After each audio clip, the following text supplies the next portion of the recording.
Ndoshta kemi vrarë udhëheqësin e Hamasit, Netanyahu e gjithë Gaza do të kalojnë nën kontrollin e Izraelit. Vriten 2 diplomat izraelit në SBA. Kryeministri i Izraelit Benjamin Netanyahu është shprehur se ndoshta Izraeli ka vrarë udhëheqësin e Hamasit Mohammad Sinwar, sipas mediave të huaja.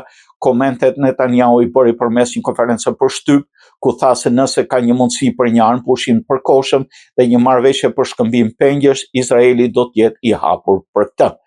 Po i thotë se gjithë rripi i Gazës do të jetë nën kontrollin e sigurt të Izraelit. Një sulm ajror izraelit në një spital në Gazën Jugore shënjestroi Sinwarin në fillim të këtij muaji, por vdekja e tij nuk ishte konfirmuar deri tani as nga Izraeli as nga Hamasi. Duke referuar konfliktit në territor, Netanyahu tha gjithashtu në fund të fundit, të gjitha pjesët e Gazës do të jenë në kontrollin e Izraelit. Ai përmendi sulmet e mëparshme të Izraelit kundër Hutëve, Hezbollahut të Iranit. Netanyahu tha se shpreson një marrëveshje me SBA do ndalojë Iranin të bëhet një fuqi përthamore. Shteti i Izraelit ruan të drejtën për të mbrojtur veten nga një regjim që dëshiron të eliminojë atë.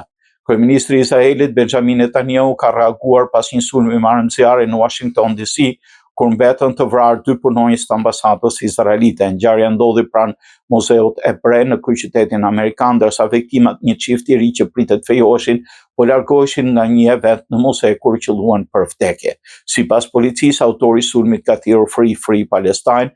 Në momentin e arrestimit, Netanyahu ka bërë të ditur se po rrit masat e sigurisë në gjithë misionet izraelite në botë.